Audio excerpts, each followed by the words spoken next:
Welcome back, everybody, to the back pocket. Liverpool, bittersweet as they beat Bournemouth 3-1. Obviously, Alexis McAllister with the red card. So very bittersweet for Liverpool. Obviously, somewhat looked better in that second half, even after McAllister receives the red card for virtually nothing, even knowing McAllister just as a player, as a person, very sweet guy. I don't see how that would be a red card. Even the commentators agreed that was a yellow. Obviously, studs up, but it was kind of half studs up. Whatever. What really angers me the most about that is somehow VAR doesn't review that. And then now we obviously saw that with Darwin Nunez last year, is he will be out, I believe, because straight reds are a minimum 3-game ban. So there's no way that it gets more than 3 games. But obviously, McAllister now is out. Thank God we brought in Endo. But getting into the game, so obviously Liverpool start off very, very slow, start off bad, and it's been a very bipolar Liverpool team. We've seen this like really since the first year back from COVID, where they were just terrible, and then at the end of the season they pick it up. And the Liverpool Premier League winning side were consistent throughout the season. So I was, as a Liverpool fan, I was very nervous in that first half, or in the beginning of that first half, because this is a Bournemouth side that struggled to stay up last season and were dominating us. Obviously, Antoine Semenyo gets the early goal, puts them ahead, and again, it's just sloppiness from Liverpool. And we really looked at it, and that was kind of the theme of the game. The first several minutes of the game was just a sloppiness, not attention to detail, not completing passes. And again, I think that's, I talked about it in our podcast after the match week one. It just was the lack of a six. Obviously, we brought in Endo, who was not on the field at that point. The 11 was the exact same 11 that it was against Chelsea, which I was not a fan of. I woke up to seeing the 11 and I was like, you got to be kidding me. I love Gakpo. I think Gakpo is super creative, really good link up player. He's not a center mid, and I think it does take away a little bit from our attack and our defense, obviously. I'm someone who is a strong believer in Nunez starting. I don't understand why Nunez is not getting enough game time. He was subbed in the 82nd minute today. And I think the only reason he was put on was because Diaz went down with a small injury.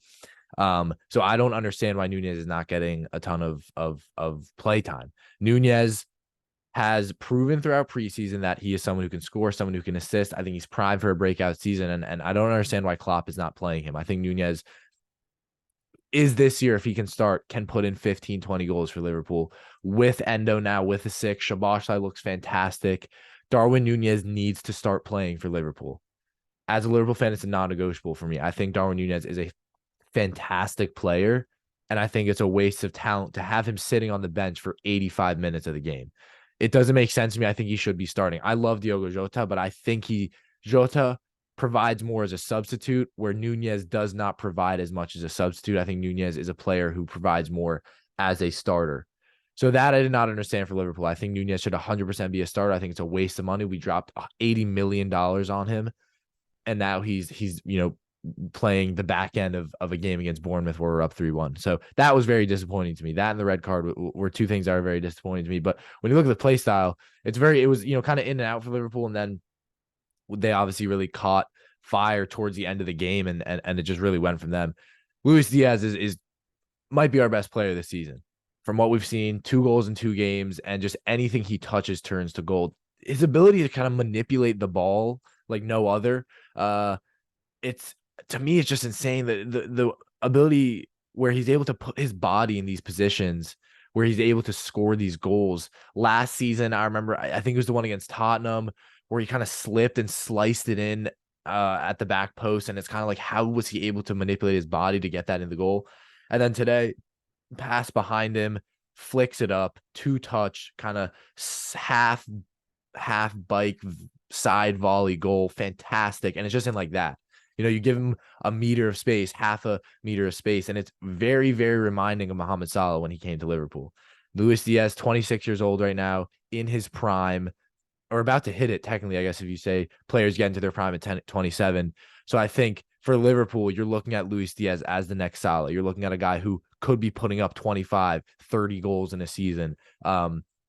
And we're seeing that now. Like, he started off, and this might be the season where Salah passes the torch to Diaz, and Salah has to sit behind as kind of a number 2 guy in that attack, because Luis Diaz was creating, dribbling, incredible one-on-one, his body feints. He's just someone who is so shifty and so hard to defend because of his kind of agility, his speed.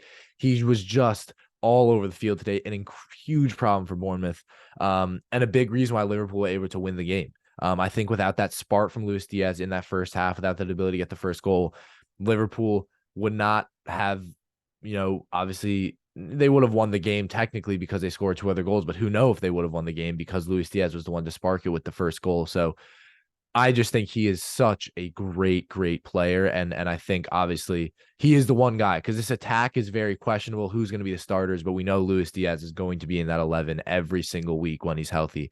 And I think he's proven it. He has just been fantastic. And this game against Bournemouth proves that. Just a player who everything he touches turns to gold. So I think he very much deserves his medals and his obviously he deserves the praise. Another player, Dominic Szoboszlai, this guy is going to be, I think Liverpool fans are starting to see why we spent the 70 million, 60 million on him. He is just the perfect Klopp player. Pressing, wins the ball back. He glides on the field. Watching it on TV, it's like he's gliding and he's so fast, and his ability to change a gear like that and turn up a gear is so valuable. I've been a soccer player. You ask any coach, any player, people who are able to switch gears during the game are so valuable to hit that speed like that. It's such a valuable trait. And he's someone who has played 2 90-minute games. He's not been taken off. And I completely understand it. I think him, Luis Diaz, have been our best players by a mile. And I would argue Szoboszlai has been even better than Diaz in terms of impact. You just see what he does. You see his runs and his ability with the ball. He has those long legs, got us the penalty. And he's such a shifty, very nimble player. He's such a nimble player. You see the penalty where Rothwell fouls him, and it's just that body feint and that cut back in that catches Rothwell off, and he puts the foot out, and Szoboszlai draws the penalty. So he's just a player who it makes so much sense. And I've always said this about Liverpool. They just, Klopp really knows, when he goes in for a player and when he goes in for a player for a lot of money, they always just tend to work out. And again, it's 2 games. So, maybe people say pump the brakes on the Szoboszlai love, but he's just been fantastic and been so influential on the game. He's been everywhere on the pitch. I was saying it last week, like we didn't have a 6, put Szoboszlai at the 6. Like he really could do it. And you don't even need to put him there because he just ends up there anyway. He's just all over the field and he does not lose stamina. 85th minute, he's sprinting down the field with the ball.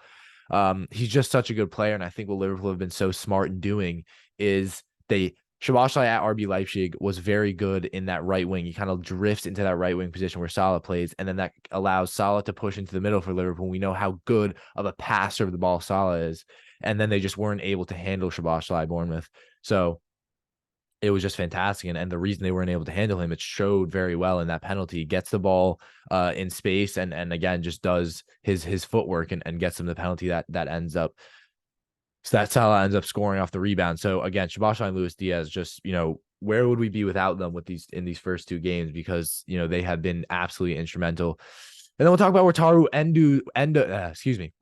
Endo's debut. Not much from Wataru Endo. Again, a guy who I think, what can you really ask from him? He signed literally yesterday. Again, couple fouls there that weren't necessary. But again, what I was talking about and what we needed was a guy who recycled possession. And Endo really sat behind after McAllister got the red card. They put him in for Gakpo and he just sits, and they kind of let Szoboszlai. They dropped in Jota, and Endo was just sat and really didn't go forward too much. And I think that's what we needed, like a Fabinho type player. And we saw the passing really good. He kind of got into his rhythm at the end of the game, was getting into windows, was able to turn on the half turn, get it out to the wide players. And again, a guy who's just really calm on the ball, like McAllister, gets the ball, passes it, was recycling possession, playing it back to the back line. Again, we didn't see as much of the tackling aspect of Endo, which you've seen so much for him at Stuttgart and for the Japanese national team, is someone who just has so much legs on him and is able to tackle, win the ball back, recycle possession, keep the ball, kind of break up play as kind of that natural 6. So we didn't see too much of that, which I think we will next week. Obviously, as I would assume he will start as McAllister is out.